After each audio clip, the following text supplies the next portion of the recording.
Heboh, kampus di Palembang jadi tempat dugem. Kaprodi hanya 20 menit. Viral di media sosial, salah satu kampus di Palembang diduga dugem bareng di kampus. Berdasarkan informasi yang ada, kejadian tersebut di Politeknik Pariwisata Palembang. Terlihat dari video tersebut, suasana sudah berubahnya seperti tempat hiburan malam. Lampu dibikin temaram, sekelompok manusia terlihat joget diiringi musik yang dimainkan DJ. Video tersebut mayoritas memperlihatkan wajah sang DJ lengkap saat beraksi. Baiknya di klub malam, mereka berjoget sesekali berangkulan dan berjingkrak. Bahkan ada kembang api di sela sang DJ beraksi. Menanggapi hal tersebut, Kepala Program Studi Tata Hidang Poltek Palembang, Romi Okta, mengatakan video tersebut pertama kali ada di akun media sosial DJ yang ada di video tersebut. Setelah itu, video itu diunggah oleh sejumlah akun hingga akhirnya viral di media sosial. Dikatakan acara yang sedang berlangsung tersebut bertemakan acara function. Pertunjukan DJ digelar di penghujung acara tersebut. Acara tersebut digelar sendiri oleh mahasiswa. Setelah belajar 1 semester, mereka membuat acara itu sebagai wujud gembira melewati masa-masa 6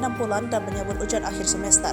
Romi mengatakan acara function diisi banyak kegiatan. Potongan video yang viral itu sebagian kecil dari kegiatan positif lainnya. Tapi yang diunggah dan viral malah penampilan VDJ yang disebut sebagai dugem, ungkapnya. Menurutnya, momen itu pun hanya berlangsung 20 menit. Bahkan tanggapan layar seorang perempuan berpakaian seksi di awal video bukan mahasiswa tapi FDJ yang mengisi acara. Kendati demikian, Romi mengapresiasikan laporan dan kritikan masyarakat. Ia menyampaikan permohonan maaf kepada masyarakat Sumatera Selatan yang terganggu karena video viral itu.